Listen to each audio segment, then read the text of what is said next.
The AP poll was released yesterday. And what are we complaining about? Where did Ole Miss end up and where do we think they need it to be? We tell you next on the Locked On Ole Miss podcast. You are Locked On Ole Miss, your daily podcast on the Ole Miss Rebels. Part of the Locked On Podcast Network, your team every day.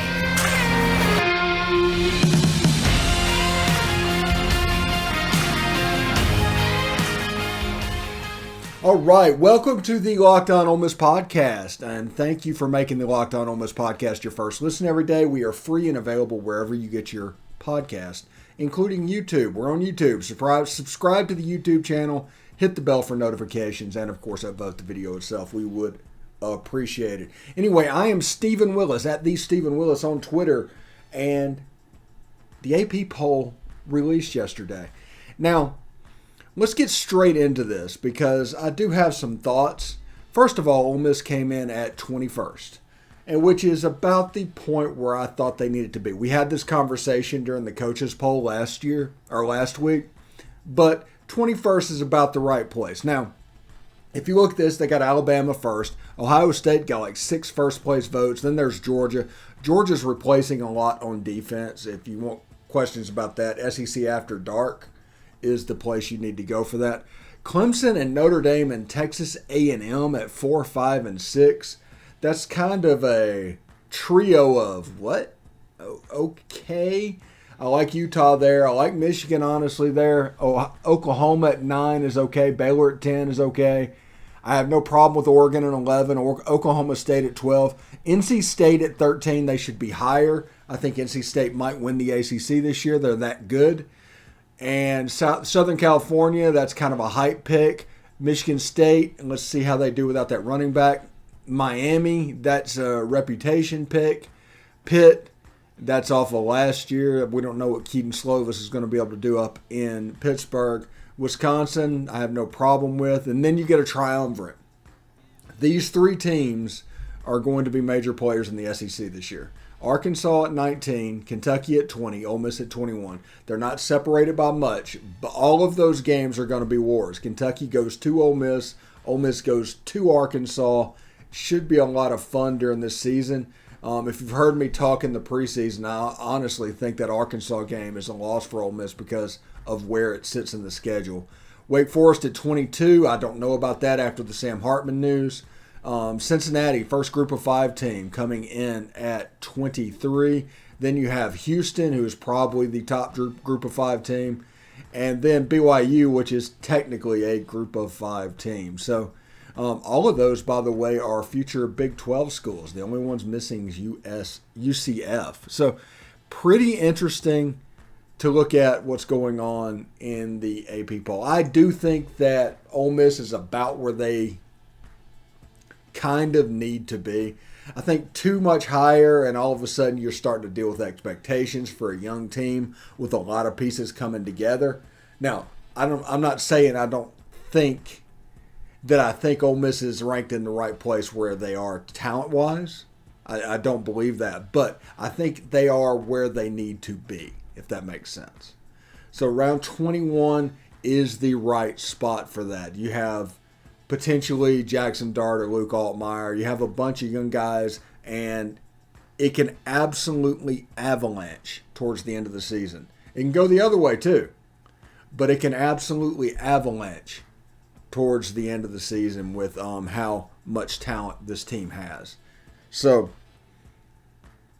21 seems to be about the right place. In the second segment today, we're going to talk a little bit we're going to piggyback some more on the Jaxson Dart stuff from the scrimmage this weekend.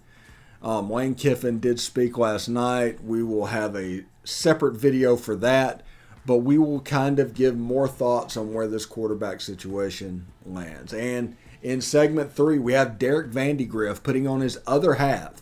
He's going to talk about gambling, and we're going to start working up towards the football season. He's going to be our gambling guy on this show, and this will be his first hit. So it should be a lot of fun. Anyway, I genuinely don't know what to expect with this. The NC State one is a little bit upsetting. It just is. Because they should be higher than that. And, I mean, that bothers me. And I don't like the fact that they're right next to USC and Michigan State, which was probably going to be good. But there's a lot of leeway with 14, 15, and 16 on this list. And I don't like NC State being right there. NC State, honestly, should probably be about where Oklahoma is. They should have been they should be about 9th. Baylor gets the benefit of the doubt at 10th. Dave Aranda is a hell of a football coach, guys. He really is. I told you after the Sugar Bowl, his team reminded me of a young Nick Saban, the way this team played and everything's going on, and he was able to string that together and get that win. Big win for Dave Aranda. I respect the heck out of him. And Baylor was just a really, really good team. Defensively, they were solid. Man, they were solid. Utah goes to Florida in week 1. That should be interesting. That if Utah is the 7th ranked team in the country, they should handle Florida pretty easily. But I don't know if they'll be able to handle the heat and humidity. It's going to a different part of the country, and down here in Florida is a little bit different. Texas 8-4. I just don't know what to say about that. I think everybody is hyping up recruiting and everything that's going along, and they just assume that eventually they will be there. So they jump the gun so they can say they called it. But Texas A&M still has not found a quarterback that has performed out where everybody can see. At what point does show me come into play when it comes to Texas A&M? Show me you have a quarterback. Show me you can get it done. Because if you're playing in the Duke's Mayo Bowl in December, all of a sudden this year's a failure. You don't have a quarterback. You set these expectations. That bothers me. Clemson and Notre Dame bothers me, but not so much as Texas A&M. And the triumvirate that I talked about earlier, Arkansas, Kentucky, and Ole Miss. These are going to be wars. These teams are on a knife's edge. I think people look at this and it's like, whoa, what's going on? Because of who number 19, 20, and 21 is. But these are 3 really evenly matched teams. Like I said, Ole Miss goes to Fayetteville. I'm fully right now expecting Ole Miss to lose that game because of where it sits in the schedule. Plus Fayetteville being a little bit of a house of horrors. Ole Miss could win it. I'm not saying it's a done deal or anything like that. But if you look on the schedule, if there's a hiccup that's just planted in the schedule, that one is the hiccup. Put the comments down in the comment section below. What do you think of the AP Top 25? Who are the overrateds? Who are the underrateds? What are the interesting storylines that you are seeing based on the AP Top 25? Do that. Put them in the comment section below. And it's a pretty decent ranking. Like I said, I'm okay with where Ole Miss is. Unranked, I'd be a little bit upset because Ole Miss deserves to be ranked. After the year they had last year, everybody likes to say, is Matt Corral coming through? Last year's team was not just Matt Corral. This narrative got placed that last year was everything Matt Corral. Matt Corral was a good player. I'm not saying he wasn't. But the fact that when Matt Corral got hurt and this team continued to win games, that proves that it was more than just Matt Corral.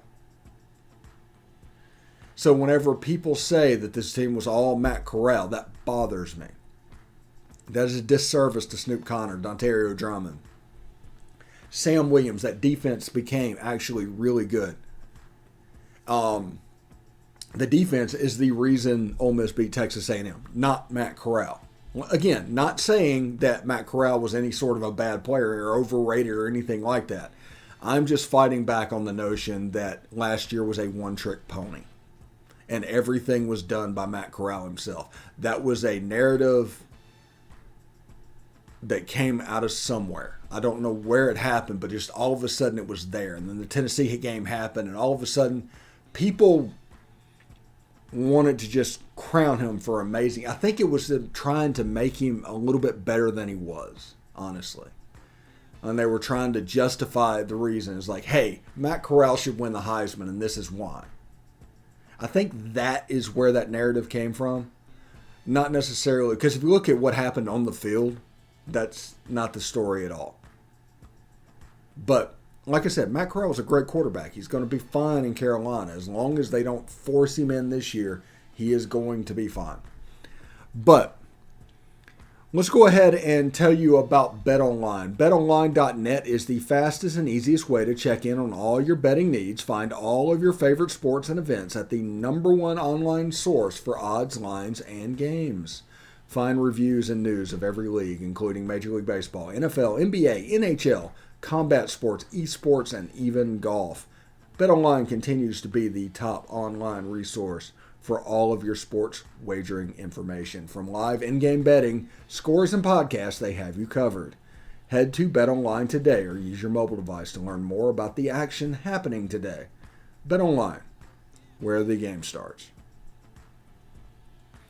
All right, thanks for making the Locked On Ole Miss podcast your first listen every day. We are free and available wherever you get your podcast, including iTunes and Spotify. Do not forget to rate and review us on iTunes and Spotify. Doesn't matter what you say. You can just lay the hammer down on Stephen Willis. Just make sure it's a 5-star review. That'll help others find the show as well. We're doing a pretty good job on iTunes and Spotify of coming up in the top 3 right now. But we need to come up #1. That's the goal. So if you could do that, that would make us very pleased. Anyway, Jaxson Dart had a big day Saturday. You've seen me. I've had video Saturday. I had a video yesterday. We are all over this quarterback competition. And we started to think. Yesterday we talked a little bit as like, what does Luke Altmyer have to do? And then what does Jaxson Dart have to do? What does scrimmage number 2 look like? So we talked about that yesterday, and we pretty much came to the conclusion that if Jaxson Dart has another scrimmage like he had this one, he can pretty much sew up the job. Lane Kiffin will not say that. Nobody will say that. But if Jaxson Dart has another scrimmage like the last scrimmage, he can pretty much sew up the job. Luke Altmyer, if he has a big scrimmage and actually fully wins, which, by the way, before this all starts, no matter what happens, that is what you're going to hear after next scrimmage, is Luke Altmyer had a good scrimmage, even though you couldn't put eyes on it. Just a heads up. Doesn't mean it actually happened, but just a heads up on that. And Luke Altmyer with a good scrimmage can muddy the water.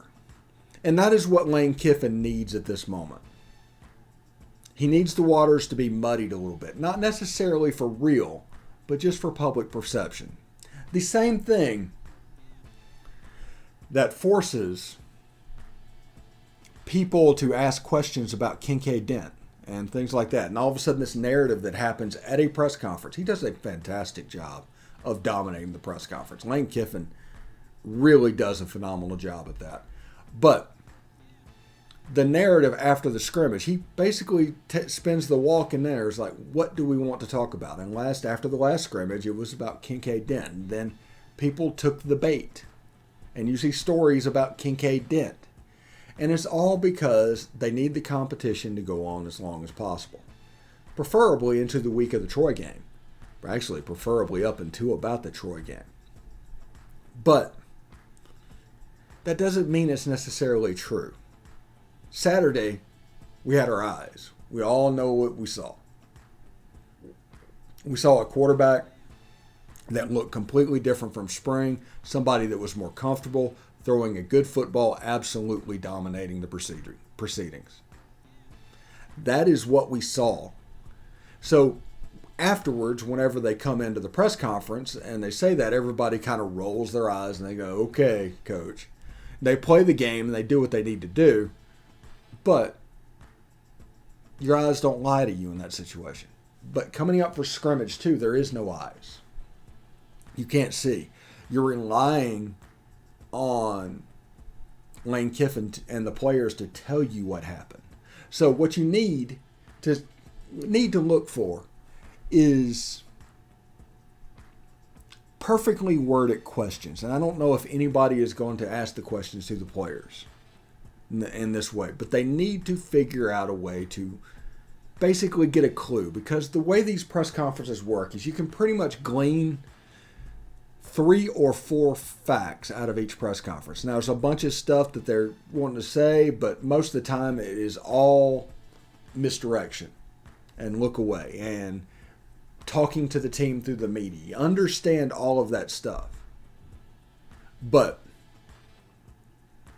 also understand that there is a way that you can find out little bits of factoids, and that way is not Lane Kiffin. So after the scrimmage, you can ask him all the questions you want to ask, but it's the players that's going to be the important part. You need to figure out a way to ask that question for a scrimmage student. Now, do I have any faith that that question is going to be asked correctly? No, not at all. And that's fine, because their stories is different than what Joe fan necessarily wants to see. Because this is the crazy thing. People that might work at a newspaper or a TV station or whatever, they go to the press conference with 2 story ideas that they wanted to accomplish. They ask questions that are going to lead to those story ideas. They're not asking general questions about the quarterback competition. They may know that Lane Kiffin is not going to talk about the quarterback competition. So that storyline is just on the back burner. If it comes up, it comes up. But they realize they're probably not going to get their quotes for that. So let's ask questions that need to be asked that he will answer. So let's talk about NIL, or let's talk about Kincaid Dent, or let's talk about anything other than the subject at hand. They play that game and they kind of let him off the hook from time to time. But it is what it is.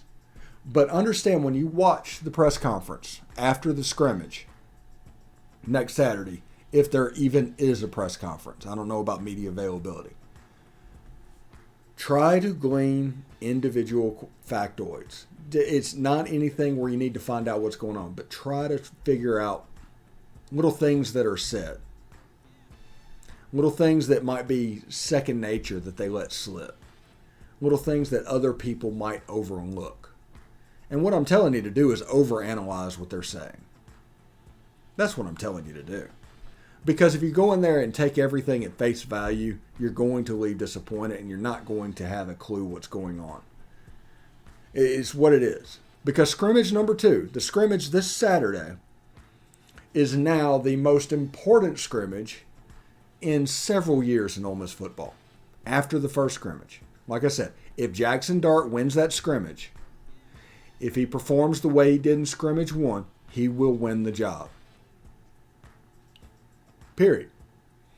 If Luke Altmyer performs super well and wins that scrimmage, it's going to muddy the water. They want the water muddy. So be careful with everything that's been said. Understand that, for lack of a better word, people will lie to you over this. And that is just because they want the secret to remain intact. These people do a fantastic job of keeping secrets.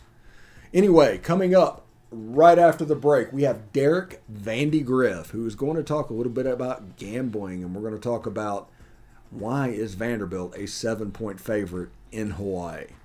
That question's on everybody's mind. We're going to talk to Derek about that, and hopefully he will use the BetOnline line. So pretty fired up about what's going on. So should be really great. Anyway, we'll talk to him right after the break. See you then. All right. Thanks for making the Locked On Ole Miss podcast your first listen every day. We are free and available wherever you get your podcast, including YouTube. You can go to YouTube, subscribe to the channel. You can hit the bell for notifications whenever we put a new video up, which happens quite frequently. And, of course, you can upvote the video itself. We would appreciate it very much. Derek Vandygriff, who's been our baseball guy for the past 6 months, is going to come on and talk a little bit of sports wagering information as football season gets closer. How you doing, Derek? Good, man. How you doing? Man, I'm doing pretty fantastic. I'm just sitting here thinking about it. The thing that keeps blowing my mind is in week 0, Vanderbilt's a 7-point road favorite, like 5 time zones away. That blows my mind. Yeah. I mean, that just kind of speaks to where Hawaii's at right now. You know, didn't think I'd see Vanderbilt a favorite all year, which wasn't really thinking about the Hawaii game.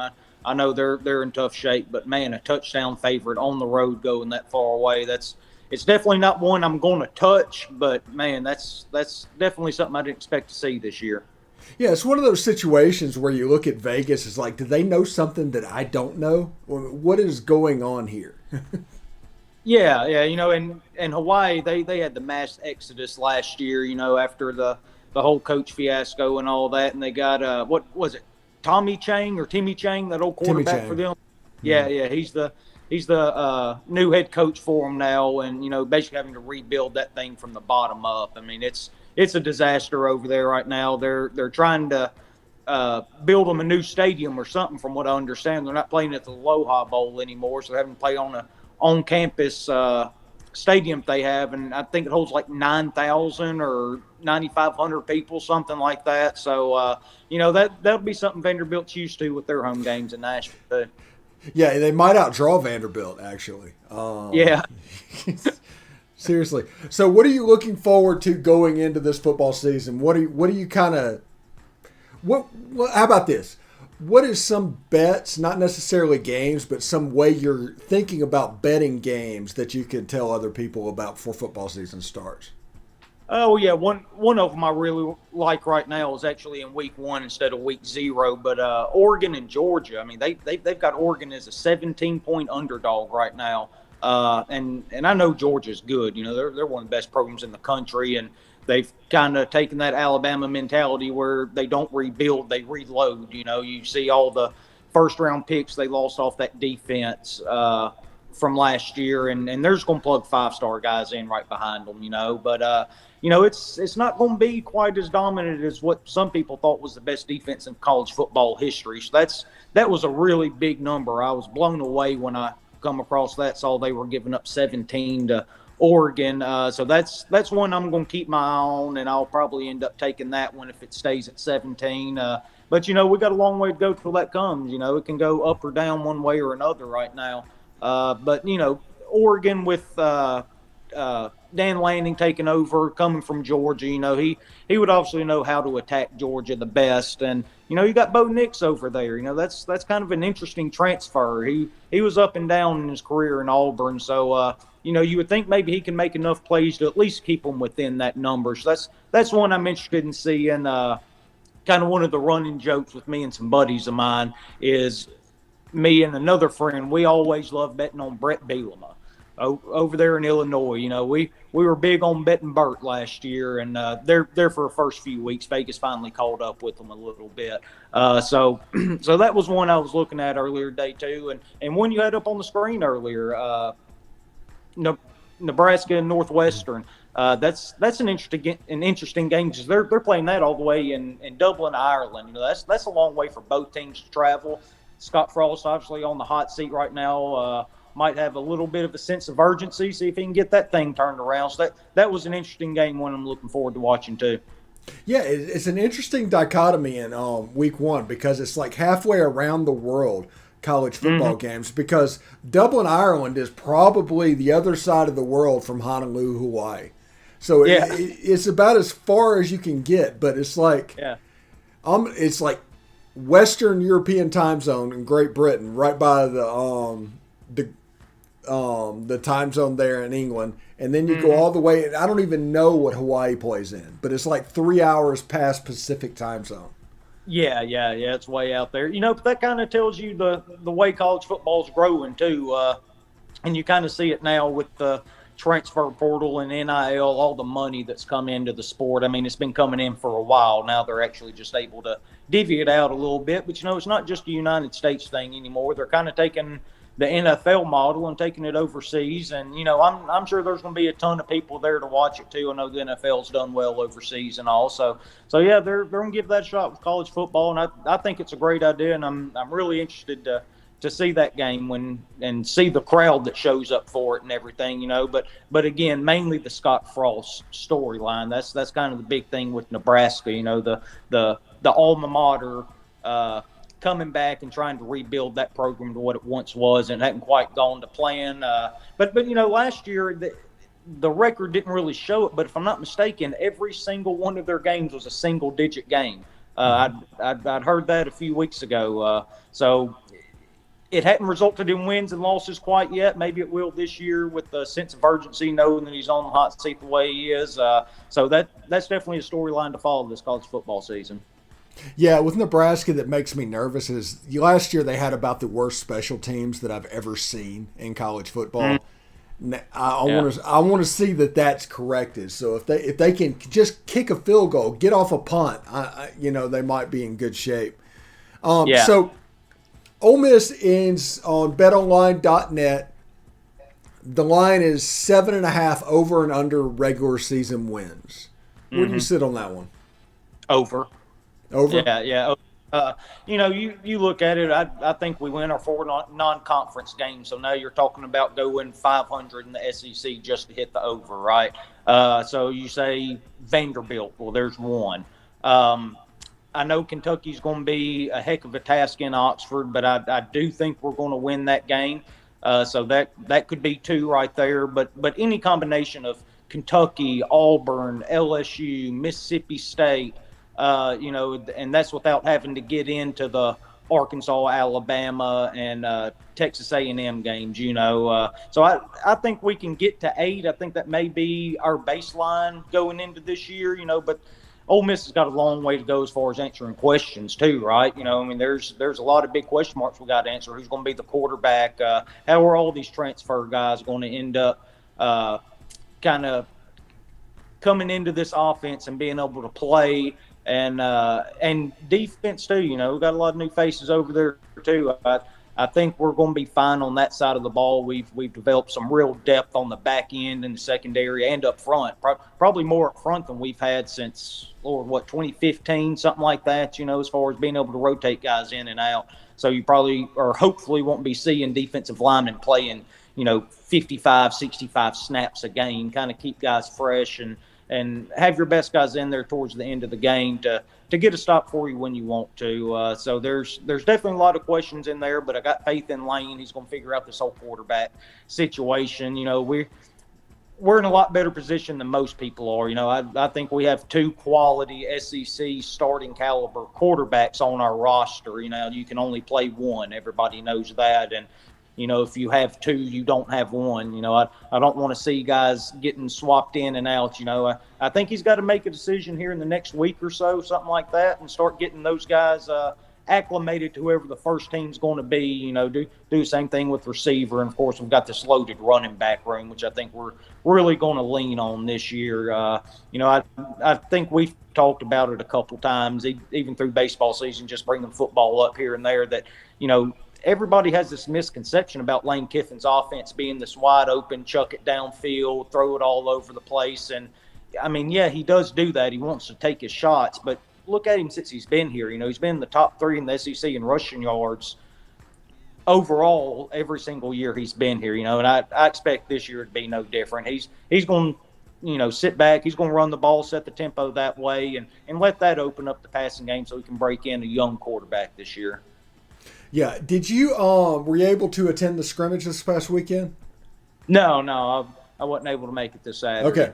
Michael was there, your cousin, and he posted some things about it, and apparently Jaxson Dart had himself a little bit of a day. Yeah. And I think there might be some separation in this quarterback race to the point where if this next scrimmage, we're never going to find out about it. Lane Kiffin isn't going to talk about it. But if Jaxson Dart has a scrimmage in the next one like he had in the past one, I think this job's his. And it very well could be. It's so hard taking stuff from scrimmages. I know that's all we have to go on right now because we're not playing actual football games. But, when you're in those scrimmages, you don't have to worry about the defensive linemen and linebackers, defensive backs, whoever they're bringing pressure from throughout the game. You're not going to get hit, right? So, that's a whole nother element that's taken completely out of your mindset. And it's a really big one. How do you handle pressure?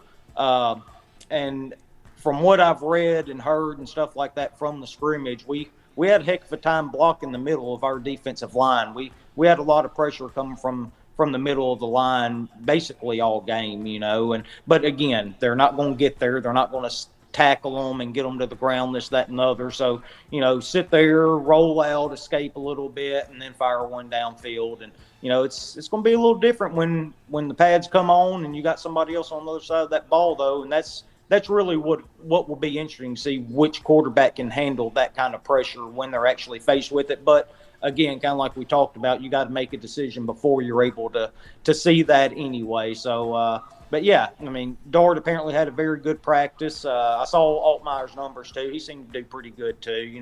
He's more of a deke and dunk, not going to take too many shots downfield, and that's kind of what he did. And so, I think it all comes back to not turning the ball over for Jaxson Dart, and he didn't this past Saturday. That's one thing Lane's not going to put up with.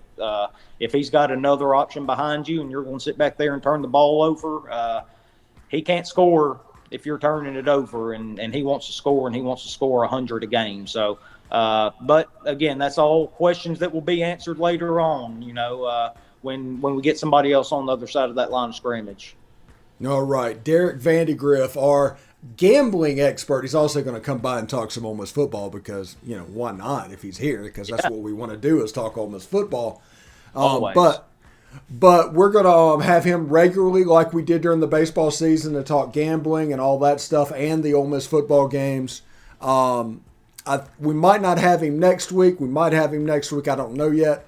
But I just wanted to give everybody a look-see of what it might be. Derek, thank you very much for stopping by. And, I'm just really excited, man. Oh, yeah, me too. I'm ready to get kicked off. Can't wait for some Sun Belt on Thursday nights. That's one of my favorite nights of the week. So I'm ready to get this thing started and can't wait to spend 4 days out of my week watching college football.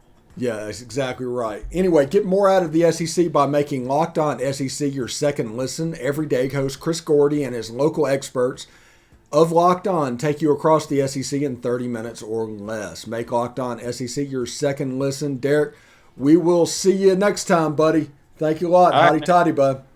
All right, appreciate it. Howdy toddy. All right.